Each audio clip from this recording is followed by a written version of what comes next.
Belki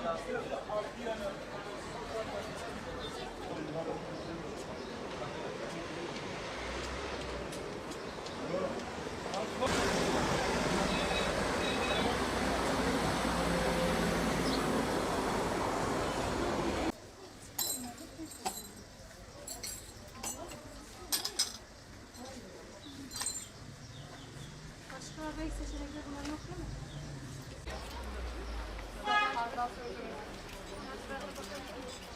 Meyvesi var abla.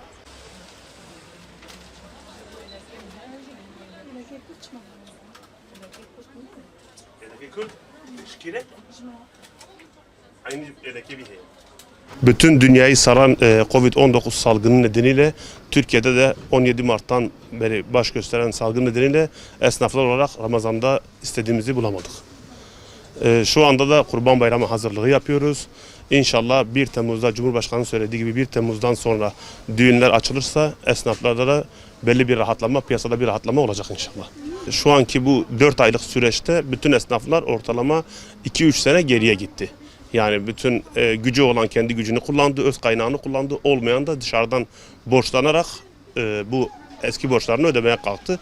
Tabii bu böyle gitmez. Eğer çark düzelmezse, sistem düzelmezse bu işin sonu hüsrandır. Ama inşallah biz umuyoruz ki bu hastalık kalkacak. Tekrardan esnaf eski yaptığı işleri yapmaya devam edecek ve düzen tekrardan kurulacak inşallah.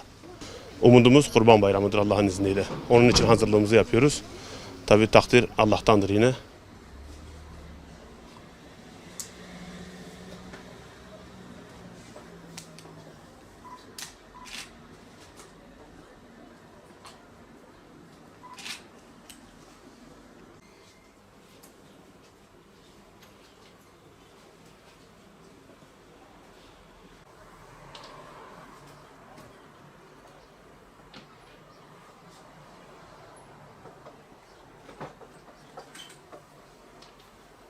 Bu koronavirüsünden dolayı zaten işlerimiz bayağı bir durmuş. Tek umudumuz zaten artık Kurban Bayramı, önümüzdeki bayram. Geçen Ramazan bayramında umudumuz bir iş olmadı zaten bu virüsten dolayı. Artık umudumuz Kurban Bayramı'na bağlamışız. Hazırlığımızı zaten şu an yapıyoruz yavaştan. Yavaş yavaş Kurban Bayramı'na hazırlığımızı yapıyoruz.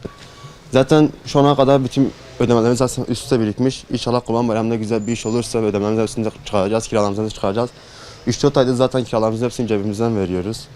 Umudumuz Kurban Bayramı, artık Kurban Bayramı'nda inşallah güzel bir şey olursa ödememizin hepsini çıkaracağız.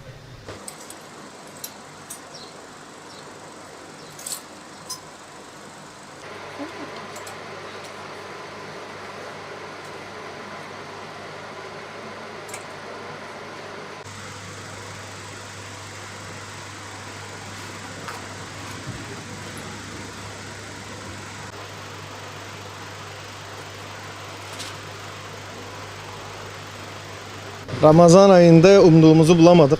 Yani geçen senelere nazaran çok kötü geçti.